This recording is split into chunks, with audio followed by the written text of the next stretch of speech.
Pemirsa, Human Metapneumovirus (HMPV) kembali menjadi sorotan usai mengalami peningkatan jumlah kasus di Tiongkok pada bulan Desember lalu. Virus ini ditemukan sejak tahun 2001, dapat menyebabkan infeksi saluran pernapasan pada semua orang. Lebih sering terjadi pada bayi dan anak di bawah usia 5 tahun, lansia dengan penyakit kronis, dan orang dengan sistem imun yang lemah. Human metapneumovirus atau HMPV adalah virus yang menyebabkan penularan penyakit di bagian saluran pernafasan. Penularan virus HMPV biasanya menimbulkan berbagai gejala seperti batuk, pilek, hidung tersumbat, dan demam. Virus HMPV dapat menyerang siapa saja, tetapi virus HMPV lebih sering terjadi pada bayi, anak di bawah usia 5 tahun, lansia yang memiliki penyakit kronis, serta orang yang memiliki sistem imun yang lemah.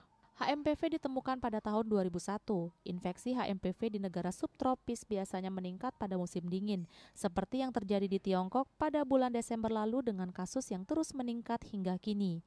Namun kebanyakan infeksi HMPV bersifat ringan dan dapat sembuh tanpa pengobatan khusus, meskipun pada beberapa kasus terutama pada orang dengan risiko tinggi infeksi dapat lebih serius dan memerlukan perawatan medis.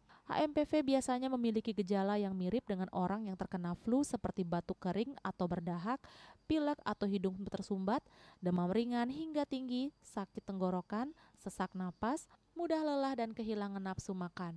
Pada kasus yang lebih serius, infeksi virus HMPV dapat menyebabkan pneumonia atau bronkiolitis.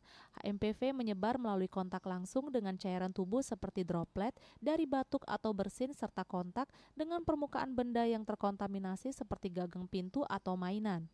Beberapa langkah pencegahan yang dapat dilakukan untuk mengurangi penyebaran virus ini antara lain mencuci tangan secara teratur dengan sabun dan air mengalir, menghindari menyentuh daerah wajah terutama mata, hidung, dan mulut, menggunakan masker saat berada di tempat umum atau di sekitar orang sakit, menutup mulut dan hidung dengan tisu atau siku bagian dalam saat batuk atau bersin, memastikan rumah memiliki ventilasi udara yang baik, menerapkan pola hidup sehat, termasuk makan makanan bergizi, olahraga teratur, dan istirahat yang cukup.